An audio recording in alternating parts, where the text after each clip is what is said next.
1968. Inglaterra se enfrenta a un crimen que nadie podía imaginar. 2 niños aparecen muertos en circunstancias misteriosas, y la verdad dejaría al país en estado de shock. El asesino no era un hombre oculto en las sombras, sino una niña de apenas 11 años. Mary Bell, con su rostro angelical y mirada inocente, escondía un instinto perturbador que desafiaba toda lógica.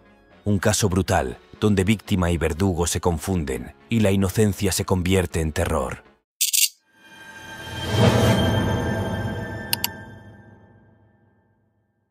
Mary Flora Bell nació el 26 de mayo de 1957 en Newcastle upon Tyne, Inglaterra, en un barrio llamado Scotswood, un lugar que no era el idílico paisaje de casas y jardines que muchos imaginan cuando piensan en la infancia, sino una zona industrial en decadencia, con calles grises, pobreza y una comunidad acostumbrada a la rudeza.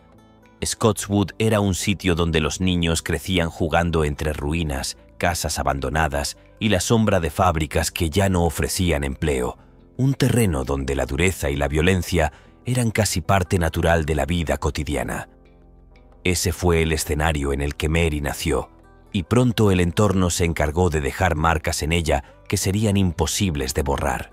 Su madre, Betty McCricket, apenas tenía 17 años cuando dio a luz. Era demasiado joven, inestable y perdida en sus propios demonios como para criar a una niña. Betty trabajaba como dama de compañía y tenía serios problemas de salud mental, además de un historial de comportamientos erráticos y destructivos. Muchos vecinos aseguraban que desde el inicio rechazó a Mary, que la trataba más como una carga que como una hija, y algunos incluso declararon que en varias ocasiones la había puesto en riesgo, deseando deshacerse de ella. Su supuesto padre biológico desapareció de la escena, y el hombre que más tarde entró a su vida fue Billy Bell, quien se convirtió en una presencia marcada por la delincuencia y las estancias en prisión. Mary creció entre negligencia, abandono y un ambiente donde el afecto brillaba por su ausencia. Había discusiones violentas, visitas extrañas a la casa y una madre que parecía incapaz de protegerla. Muy al contrario, con el tiempo Betty comenzó a permitir que hombres tomaran a Bell, tratándola como una extensión más de su propio negocio. Aquel abuso constante sumado a los maltratos físicos y psicológicos de su madre moldearon a una niña que aprendió desde muy temprano que la violencia y la humillación se daban por sentadas. Los vecinos recordaban a Mary como una niña de apariencia frágil, con grandes ojos que parecían observarlo todo con una intensidad perturbadora. Sin embargo, tras esa fachada infantil se ocultaba un comportamiento inquietante. Podía pasar de la risa al enojo en un instante, y más de un niño terminó lastimado por sus arrebatos repentinos. No encajaba en la inocencia propia de su edad. Había en ella algo oscuro que pocos sabían explicar, pero que todos percibían. Con el tiempo, la verdadera naturaleza de Mary se hizo evidente. No era simplemente una niña rebelde. En su mirada había una curiosidad malsana, una fascinación inquietante por el dolor ajeno. Los demás niños la veían impredecible. Podía integrarse en sus juegos, pero pronto los convertía en escenarios tensos donde imponía su dominio. Su diversión estaba en el riesgo. Testigos la vieron empujar a compañeros hacia autos en movimiento, apretarles el cuello hasta que se ponían morados o dejarlos colgando de alturas mientras sonreía con calma. Aquellos episodios eran tomados como travesuras, pero quienes la conocían sabían que su violencia era intencional. En la escuela no pasaba desapercibida. Inteligente, pero desafiante y carente de empatía, observaba el sufrimiento de otros con una curiosidad fría, como si fuera un experimento. Sus comentarios crueles y bromas macabras eran ignorados por los adultos, incapaces de reconocer que estaban frente a señales tempranas de un peligro mayor. Lo más perturbador era que Mary comprendía la diferencia entre el bien y el mal, pero esa frontera no tenía ningún valor para ella. No actuaba por ignorancia, sino por indiferencia. Esa indiferencia, sumada a los abusos sufridos y al vacío afectivo en el que creció, se convirtió en el caldo de cultivo de algo siniestro. Al acercarse a los 11 años, las señales se volvieron imposibles de ignorar. Animales aparecían heridos, niños más pequeños regresaban con marcas misteriosas y siempre surgía el mismo nombre, Mary Bell.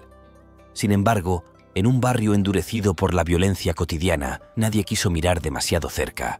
Pocos días antes de la primera tragedia reconocida, Mary Bell ya había tenido una víctima potencial. Pauline, una niña de apenas 3 años. Aquel día, Mary estaba acompañada de su amiga Norma Bell. Aunque compartían apellido, no tenía ningún parentesco con ella. Era su compañera de juegos y poco a poco, cómplice en esta espiral oscura. Juntas llevaron a Pauline a un descampado y bajo la apariencia de un juego, usaron un cable eléctrico para intentar estrangularla. Pauline sobrevivió únicamente porque un vecino, al escuchar gritos, intervino a tiempo. Sin embargo, el incidente no se tomó con la seriedad que merecía. Los adultos lo interpretaron como un simple juego brusco, una travesura infantil, y el asunto quedó en el aire sin consecuencias. Todo presagiaba una tragedia, y en la primavera de 1968, Mary finalmente cruzó una frontera que ninguna niña de su edad debería haber conocido. El 25 de mayo de 1968, apenas un día antes de cumplir 11 años, Mary se cruzó con Martin Brown, un niño de 4 años que jugaba cerca de una casa abandonada. Era un lugar donde los pequeños del barrio solían colarse por curiosidad, sin imaginar el peligro que escondía. Con su voz tranquila y persuasiva, Mary convenció a Brown de entrar en el edificio en ruinas. Lo que sucedió allí marcaría el inicio de una historia macabra. Poco después, el cuerpo de Martin fue encontrado en el interior, sin señales claras de violencia que explicaran su final. Los adultos pensaron en un accidente. Tal vez había ingerido unas pastillas halladas en el lugar o había sufrido algún percance inesperado. La policía lo cerró rápidamente como una muerte fortuita, una desgracia inevitable en medio de aquel barrio olvidado. Nadie sospechó que la responsable era una niña de apenas 10 años, que al día siguiente celebraría su cumpleaños con absoluta normalidad, como si nada hubiera pasado. Sin embargo, ella no pudo contenerse. La necesidad de reconocimiento la empujó a buscar una forma de dejar su huella. Junto con su amiga Norma Bell, entraron a la fuerza en una guardería cercana al lugar del crimen. Allí dejaron notas escritas a mano, infantiles pero perturbadoras. Para la policía, aquellos mensajes fueron interpretados como una simple broma macabra, el producto de niños traviesos del vecindario, sin pensar que en realidad eran confesiones disfrazadas de juego. El crimen quedó enterrado bajo la etiqueta de un accidente, pero para ella aquello fue apenas un comienzo. Días después de la muerte de Brown, Mary se presentó en la casa de la familia con una frialdad que heló a los presentes. Preguntó si podía ver el cuerpo. Los adultos sorprendidos accedieron, y fue entonces cuando lo contempló con calma, con una curiosidad inquietante. No derramó una lágrima. Simplemente murmuró que ya sabía que estaba muerto, pero quería verlo allí tendido frente a ella. El 31 de julio de 1968 eligió a su siguiente víctima, Brian Howe, un niño de apenas 3 años. Junto a Norma, lo convenció de acompañarlas hasta un descampado solitario en Scottswood. Mary lo estranguló con sus propias manos, y esta vez no se conformó con arrebatarle la vida. El crimen estuvo marcado por una crueldad perturbadora. Brian presentaba heridas punzantes en las piernas, mechones de cabello arrancados, mutilación parcial de los genitales y cortes provocados con unas tijeras que ella había llevado. Como si todo eso no bastara, escribió en su estómago la letra M, dejando claro que era de su propiedad. El sadismo de aquel acto no dejó espacio a dudas. Era un asesinato frío y acompañado de una necesidad oscura de dejar huella, de asegurarse de que el mundo recordara que aquello había sido obra de Mary Bell. Tras el crimen, volvió al descampado en varias ocasiones, como si necesitara enfrentarse una y otra vez a lo que había hecho. Llegó incluso a presentarse también en la casa de la familia Howe, preguntando con aparente inocencia: «¿Extrañan a Brian? ¿Lo están buscando?». No era compasión lo que transmitía, sino un perverso placer en contemplar el sufrimiento de los demás, saboreando la angustia de la familia mientras ella tenía el control de un secreto macabro que los demás aún no conocían. Cuando finalmente el cuerpo de Brian fue hallado, la comunidad quedó en shock. Esta vez, la policía comprendió que estaba frente a un crimen deliberado y la investigación se intensificó. Los agentes comenzaron a interrogar a los vecinos, niños del barrio, y fue entonces cuando el comportamiento de Mary llamó poderosamente la atención.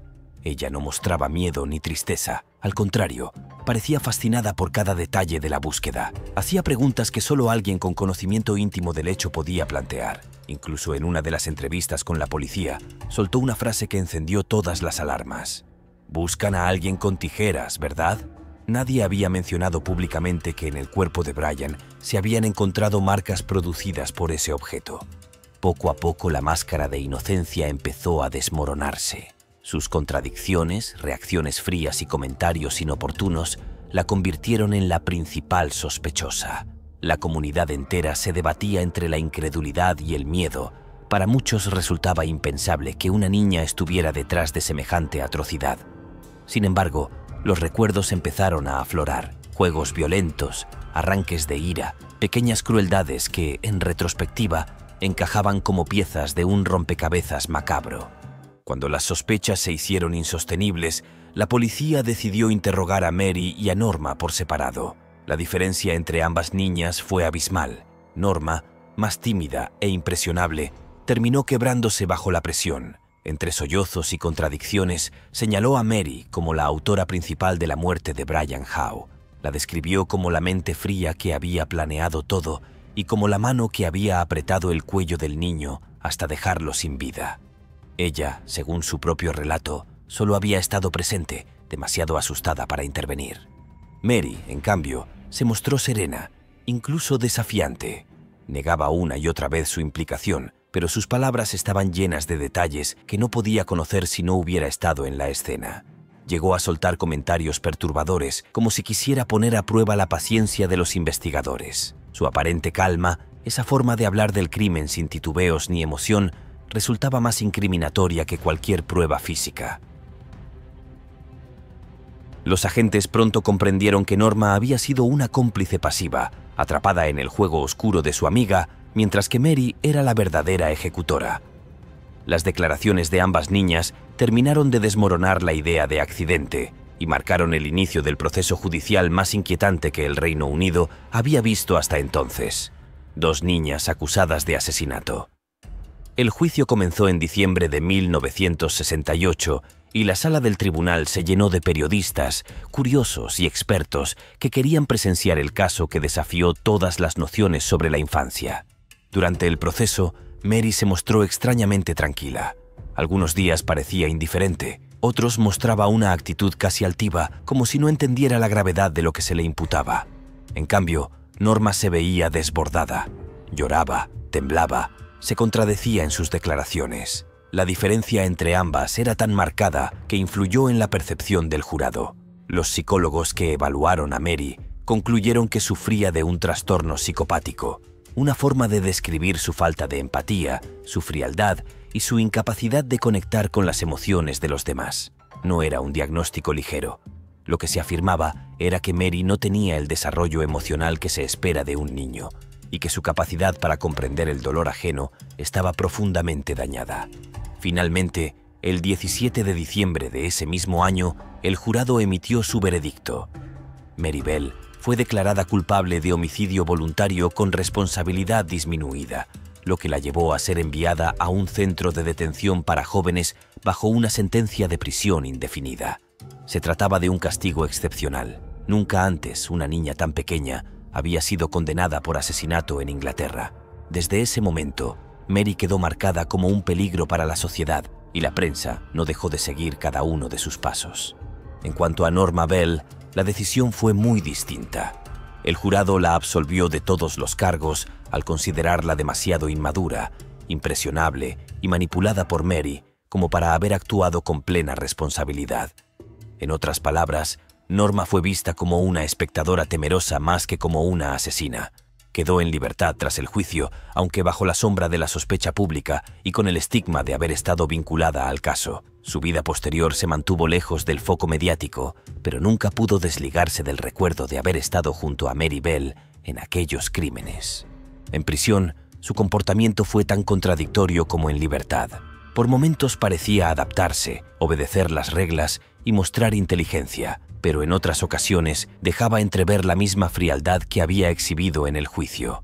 Su infancia se extinguió tras muros de rejas y rutinas disciplinarias. Creció entre internas mayores, aprendiendo a sobrevivir en un entorno hostil. Con el paso de los años, Mary fue trasladada a diferentes instituciones, algunas de ellas de alta seguridad. No era vista como una delincuente común, la consideraban un caso único, una combinación de infancia robada, abusos tempranos y una peligrosa inclinación a la violencia. Aún así, los intentos de rehabilitación eran constantes, pues el sistema buscaba moldearla en lugar de destruirla. En septiembre de 1977, Mary Bell cumplía condena en Ashcombe Grange, una prisión semiabierta para mujeres jóvenes en Yorkshire. Allí las internas gozaban de ciertas libertades, pues el objetivo era la reintegración social. Este sistema le permitió a Mary realizar actividades fuera de los muros, como trabajos temporales o salidas controladas. Fue durante una de estas salidas cuando se produjo la fuga. Aprovechando un descuido del personal, Mary escapó y durante 3 días permaneció prófuga, lo que generó un gran revuelo mediático. La idea de que la niña asesina de Newcastle estaba en libertad sin control provocó miedo y morbo en la opinión pública. Durante ese breve tiempo, Mary utilizó un nombre falso y llegó a convivir con un hombre casado en Newcastle, quien no tenía idea de quién era realmente. Sin embargo, la fuga terminó pronto. Fue recapturada y devuelta a custodia, lo que aumentó aún más la vigilancia sobre ella. Años después, la historia tomaría un giro inesperado. En 1980, con apenas 23 años, Mary Bell fue liberada bajo licencia tras cumplir 12 años de encierro. La decisión desató una tormenta mediática. Para muchos, no merecía recuperar su libertad. Para otros, ya había pagado por los crímenes cometidos siendo apenas una niña. Y es que tras su libertad, Mary intentó pasar desapercibida y rehacer su vida lejos del foco, una medida que nunca dejó de ser polémica. Resultaba inconcebible que una mujer con un pasado tan oscuro pudiera caminar libremente bajo otra identidad, protegida por el propio Estado. Para sorpresa de muchos, en 1984 dio a luz a una hija, un hecho que reavivó el debate social sobre si alguien con su historial merecía criar a un niño. La prensa no la dejó en paz. Los tabloides la persiguieron sin descanso, rastreando cada rincón donde intentaba comenzar de nuevo. En al menos una ocasión, periodistas intentaron fotografiarla junto a su pequeña, lo que obligó a las autoridades a reforzar su protección. El fantasma de su infancia, sin embargo, nunca desapareció del todo. Su madre, Betty McCricket, quien había sido señalada durante años como una figura abusiva, violenta y negligente, murió sin reconciliación con su hija en los años 90. Para algunos, ese pasado era la clave para comprender en parte el origen de la oscuridad que acompañó a Mary desde temprana edad. Por otro lado, en 1998, Mary reapareció de una manera inesperada. Colaboró con la periodista y escritora Gita Sereni en el libro Cries Unheard, The Story of Mary Bell, donde relató los abusos sufridos en su niñez y dio su propia versión de los crímenes. La revelación de que Bell había recibido dinero por participar desató un escándalo nacional. El debate fue feroz. Era un intento legítimo de entender cómo una infancia rota podía generar monstruos o una afrenta imperdonable al permitir que una asesina lucrara con su pasado. La polémica fue tan grande que incluso impulsó cambios legales para limitar los beneficios económicos de criminales que contaran su historia. Ante el acoso persistente y el riesgo que representaba para su familia, en 2003 un tribunal británico concedió a Mary Bell y a su hija una orden de anonimato de por vida, una injunction que prohíbe a los medios revelar sus identidades o paradero. Fue una decisión histórica y excepcional en el derecho británico. Desde entonces, vive bajo una identidad protegida, recluida en el silencio impuesto por la ley. No hay imágenes actuales, ni entrevistas verificadas, solo rumores que se apagan frente al muro legal que la resguarda. La paradoja es inevitable. Mientras la sociedad exige respuestas, Bell permanece en la penumbra, protegida por un anonimato que pocos criminales en la historia han recibido, como lo fue el caso de John Venables y Robert Thompson. Para algunos, es un ejemplo de cómo el Estado puede intentar rehabilitar incluso los casos más extremos. Para otros, una injusticia, un privilegio que jamás debió otorgarse a quien arrebató vidas inocentes. Y hablando de oscuridad, Si esta historia te impactó, debes conocer la de Richard Ramírez, el infame Night Stalker, un asesino que sembró terror en California con crímenes tan brutales como perturbadores. Te invito a que hagas clic en el video que aparece en pantalla para adentrarte en su escalofriante historia. No olvides suscribirte al canal y activar la campanita, porque aún quedan muchos casos más por contar.